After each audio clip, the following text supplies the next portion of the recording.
So what do you see some farmers in the area doing right now, Steve, to implement those? Well, the 4Rs are sitting down and doing your field planning and knowing what goes on which field, and of course continuing your every 4-year soil testing. We're seeing more and more interest in cover crops. Soil and water conservation districts are offering water testing, sure. Kind of a no questions asked, don't tell. Bring your water sample in, we'll test it for you. And all these combined are really helping promote the awareness that sure. We've got a problem, let's address it and take care of it. How does a farmer determine what the right product is for his individual operation? Well, the right product, of course, is going to be based on the farming enterprise.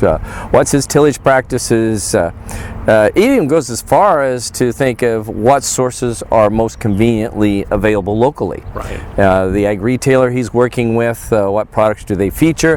What's the cost? So when we talk about the right source, it's more acclimated around, okay, what are the aspects of using the fertilizer and what's available, and then let's determine which one to use to meet the farming practices that are adopted. Right, and to meet that farmer's goals of the yields that they want to get to. Yeah, that's right. So again, we're talking about you need to, every farm's going to be different. No farm's the same, but you need to sit down with your retailer and talk to him about what products they have available and see which is going to fit for your operation to meet your individual operation's goals. You bet, and I think that's key, and I think we rely heavily on knowledge and experience. And look, they need to look to their ag retailer. The producer looks to look to the ag retailer. And people like me, it's my goal for us to create people out there that have a stronger, solid comprehension of agriculture and products specifically, to the point to where I'd like us to create a network of nitrogen ninjas. So these people out there that can speak nitrogen, and they don't just tell you about the nitrogen cycle, they climb inside. Right.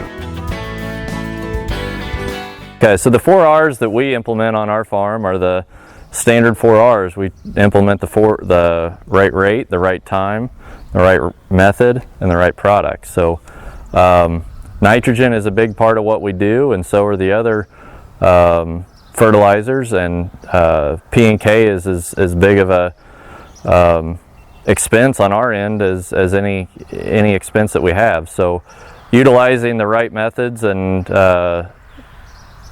timing and all the things that go along with 4Rs are very important. The effect of not being able to have the crop use all of its nitrogen at one time, or with what's out there, is always a risk. And we feel like that if you put it in smaller doses throughout the season, you're going to be able to limit your risk of the nitrogen leaching away, basically. Other things that I think kind of gets a misconception about the 4Rs is the fact that people think that fertilizer dealers are not going to get on board with this, and they're not going to want to take part in being responsible for these fertilizers. And I disagree with that. I think that if they're not on board with it, they're going to be the ones that are out left trying to look for business, and the ones that are going to move forward with it are going to be the ones that are the progressive ones, and trying to do the right thing for the ag industry is what we're led to do right now. And we do not want to spend any more on fertilizers than we have to, and they know that if we're spending too much on fertilizers, we're going to potentially go out of business because we're spending too much money. So it's a good, happy balance, I think, in there, and I think that the fertilizer dealers are starting to get on board with being a part of the 4Rs. Every year we're doing something, and whether it's population, whether it's a fungicide, whether it's nitrogen, whether it's fertilizer, there's some sort of a trial going on, and we feel like that's the best way for us to understand something. And if something works, we'll try it again next year at a bigger scale, and we just kind of keep feeling for what actually works on our soils for us, and with the equipment that we have too, because every farm is different. Every farm has a different way of applying things, and what we do isn't necessarily the way that the farmer down the road does things. But we have integrated a lot of weather tools into our farm.